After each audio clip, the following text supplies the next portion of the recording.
สบายดีท่านผู้ชมเนาะสบายดี FC ของบ่าวนำกันเบิดสุคู่สุกคนพี่น้องเอ้ยบ่ว่าสิอยู่ภายในหรือว่าอยู่ต่างประเทศกันมาคลิปนี้ก็จะพา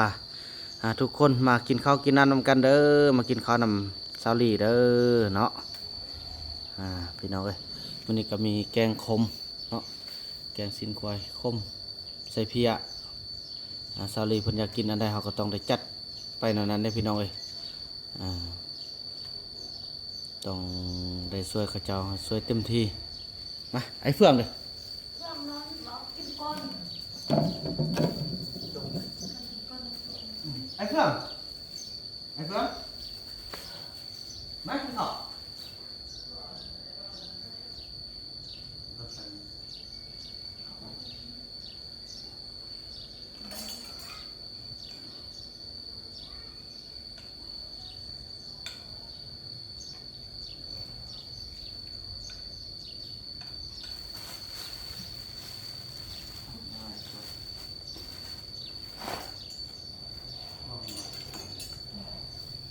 เจียวอยู่ไหนเจียวกินหมดอายุในตู้สองคนเมื่อไหร่แก้วมันน่าจะเป็นเอานะกินเลย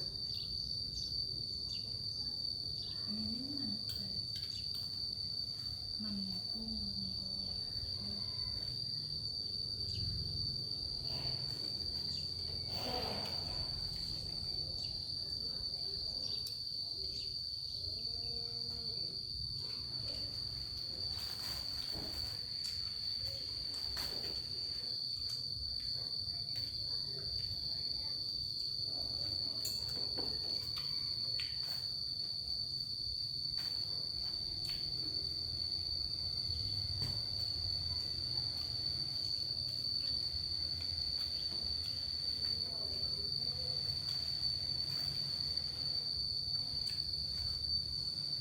จุดที่มัน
น้ำซุปนี่ครับ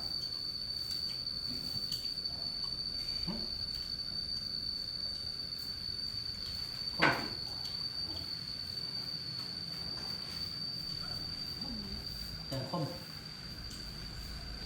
แกงอันซีนควายใส่เพีย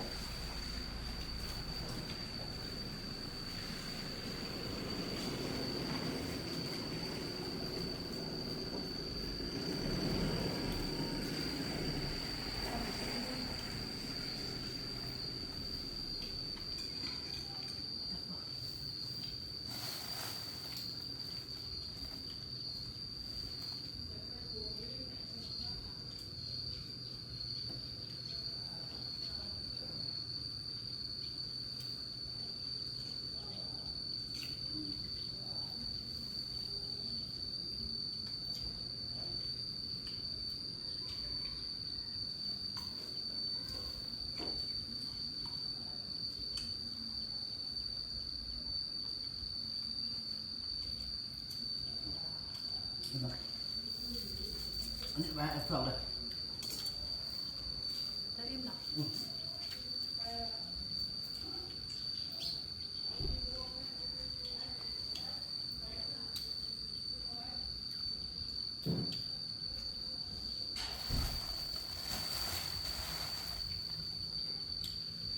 ได้ยินชัดได้ยินไหม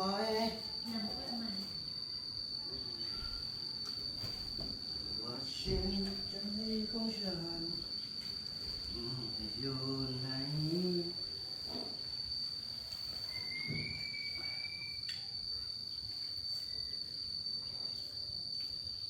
ทะเลกินหรอ มีดไปใช่ว่าน้องมีดน้อยนะ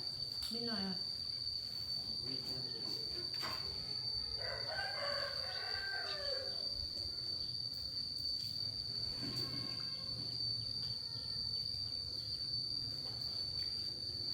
ดูตอนหน้าก็ไม่จะได้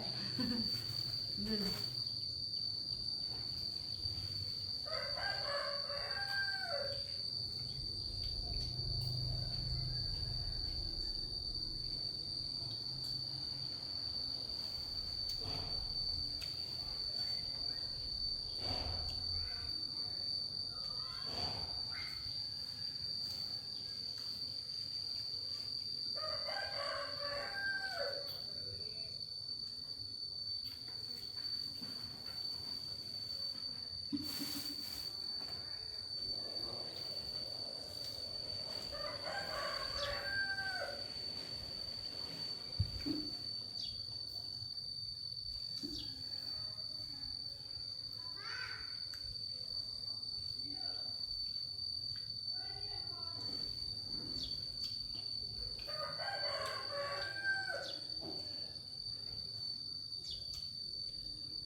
แรงบันก็ได้เลยเนา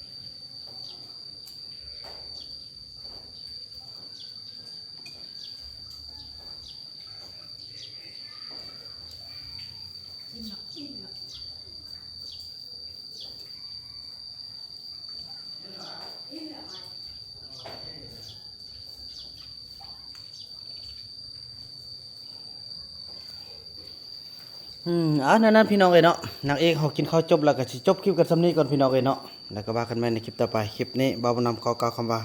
สบายดี